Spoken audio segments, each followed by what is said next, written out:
handful. Again, great for him to get on the score sheet, which is good. But the defensive running that he's starting to do, the fitness is coming. Just by when we get him isolated with the ball, you can see defenders drop, and that creates space for the next guy. So we have multiple players now that teams have to worry about. Again, good performance from him, and we see it in training every day, and it's only going to get better. Jim, can you just talk about the way to reestablish the home field advantage tonight? Yeah, I mean, again, we lost to Vancouver, a good team from the West. We weren't happy with it. We didn't play bad.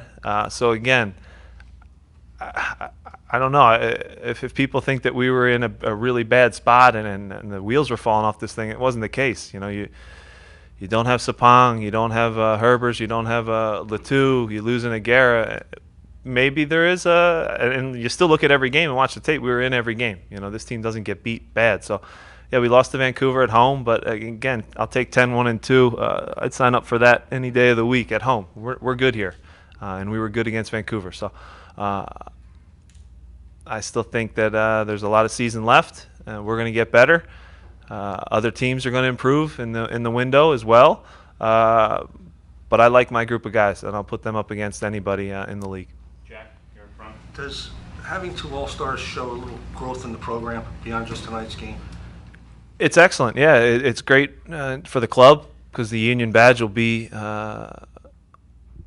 on display against Arsenal. That's a special thing. So I think Keegan and Andre getting rewarded is a product of a good team, though. We talk about it all the time. If the team plays well and the team has success, individuals will start to get recognition. Could Barnetta be in there? You could go through the list of names and guys. If CJ doesn't get hurt, is he a guy? So again, really happy for them. It's a credit to Ernie being aggressive at the draft. Again, you can rewind to that because the young guys that have contributed and come in and done a great job for us. That was an aggressive day at the table. You could probably write a book on the variables and scenarios that came up on the day, but we stayed calm and got the three guys that we wanted, and now one's an all-star. So that's a good reward. Happy for the kid, happy for Andre. Not happy that it's in San Jose, so they have a cross-country flight on a midweek, but we'll deal with that when it gets here, and they'll enjoy the experience. And it's a great experience. I told them to ask a lot of questions when you're around the Giovinco and Robbie Keane and Villa and all the guys there. So pick their brain. Don't be shy and ask questions. But it's great for the club. Andy in front. Jim, to see the success carry over from training into these games right now as you get deeper into the season, how much more weight does that carry for this young group? It's huge. We train hard, though. We train twice a day. We train hard. The work they put in the weight room, our staff, our performance staff, our technical staff does a heck of a job. These guys are on individual plans, so if it's an afternoon session, they're working on 100 clearances with your left foot, 100 crosses with your left foot. So again, getting better and minimizing mistakes, and you're starting to see a team that doesn't make a lot of mistakes. It takes good goals to beat us, and we're getting back to that now. So I don't think it's coincidence. They've worked from preseason on. We've set a good tone as a club, and they've responded well. And again, good foundation has been laid. We have good young players. We have good experienced veterans that are contributing as well. And we have a one-system approach from our academy to Bethlehem Steel to the Philadelphia Union first team. So things are positive right now. We're happy with what we've done, but we know we can even go to another level. Kevin, Lorraine. Two things, Jim. Number one, it looked like Roland was over all the dead balls tonight instead of Tranquillo. Was that part of the design? And number two, with the penalties, he's still just sort of letting the guys sort it out. Yeah, to be honest, I'll answer the first part. Roland is a guy who has a great free kick. He serves a great free kick. So does Tranquillo. So again, it's we look at the tape. Does DC get a little comfortable when they've seen Kilo hit them once now? So it was just a little variation to it. I still think they both serve a great ball. It's good to have an option. We'll probably mix it up now, and try and keep teams off guard. But putting him on the ball on corners and free kicks was dangerous tonight. You saw us get CJ had that with the back of his head. I don't know how he got that down, but anyway, good service, and we work really hard on our restarts, so we're improving there. And the second part with the PKs, again, it's up to the players. I will never be a coach that delegates before the game who the shooter is, because who's to say if Ilsinho or Roland gets drilled on the play and his leg's going to fall off. He has to shoot, so it's dangerous. In terms of switching, and I did, as soon as they called the second one, I was like, oh, is Roland going to step up and take this? I'd have been fine with it if he did. He's smart about how he waits for the goalkeeper, and so you can ask them what the discussion was. But they have a good way of communicating with each other, even though the language is a little different. Luis in the back. You're going to use the same game plan for Crystal Palace this week. Looking forward to play with Red Bulls. Red Bull's certainly a priority over Crystal Palace, no question, but we still want to treat that game the right way. We have good young players, and again, you can treat it like a training session and push the tempo and have it be, whether it's a half for some guys, whether it's 60 minutes for some guys. Try maybe something new, a new idea, a new way maybe we can get at Red Bull if we see something. So it's a great exercise to have. They're in their preseason. They've made a heck of a lot of good signings in the offseason, so we'll be obviously respectful of them, but at the same time we want to put on a good show for our fans and have a good performance.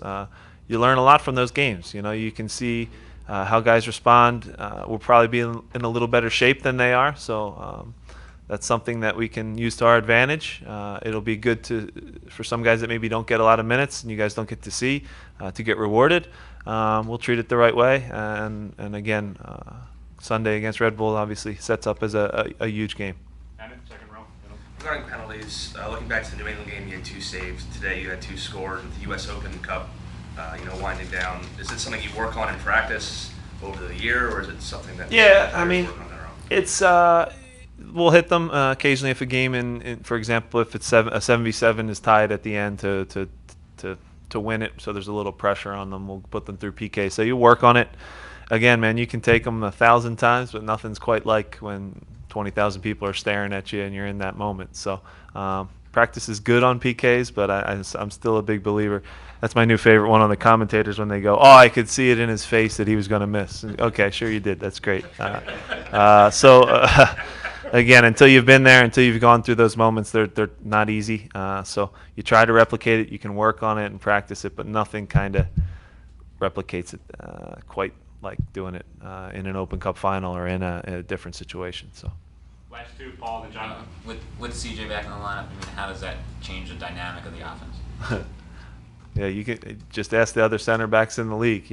He's the number one guy they hate playing against, for sure, just because he is a handful. You saw tonight holding balls up, blocking passes, getting in passing lanes, just being a overall pain in the butt to play against. It's a great thing to have him back. His presence on the field, for him to go 70-plus minutes, shows that he's worked on his fitness.